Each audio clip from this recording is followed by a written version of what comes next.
having played football in different countries and different sports and different activities, especially in Britain, it's just the prequel to the drinking that happens afterwards. But here, if you were to suggest a beer after football training, people look at you like you're mad, because they'd be like, but we're here to play football.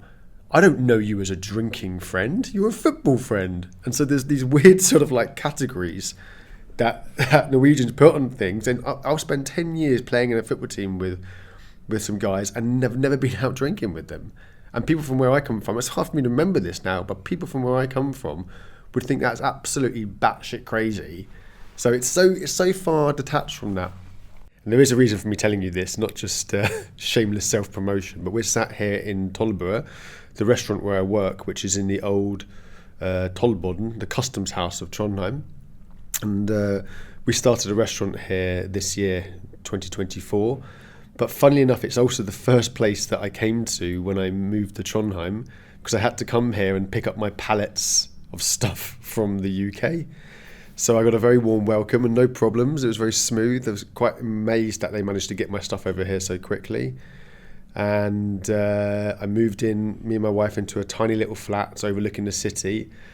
There's like two sides to the city. One's called like Solsiden, where the sun hits, and the other side is a bit more shady in the evening, but you get this beautiful view across the city because it lights up.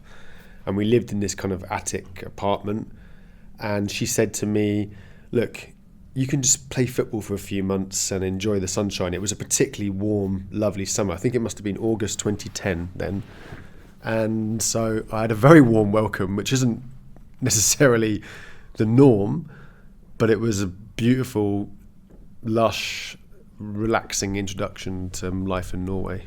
The idea was that we wanted to sort of break down some of these obstacles to feeling assimilated into Norwegian culture and life. We saw that so many people were moving here and either not fully embracing or enjoying the potential of the city, or even worse, having studied here, got an incredible education, been on the job ladder for a certain amount of time, trained up, they were moving. They were moving to different places in search of these things that they felt they're missing from Trondheim, whether they're going to Oslo for more culture, a bigger city, a bigger network, bigger pool of people, back to their home countries because they're missing their kind of roots and their shared experiences, or going on to other countries, other leading technology hubs and education hubs around Europe because they were just offering more. But we felt, and what we noticed was that a lot of the time, that's because these people weren't aware of stuff. We're just poor at talking about things.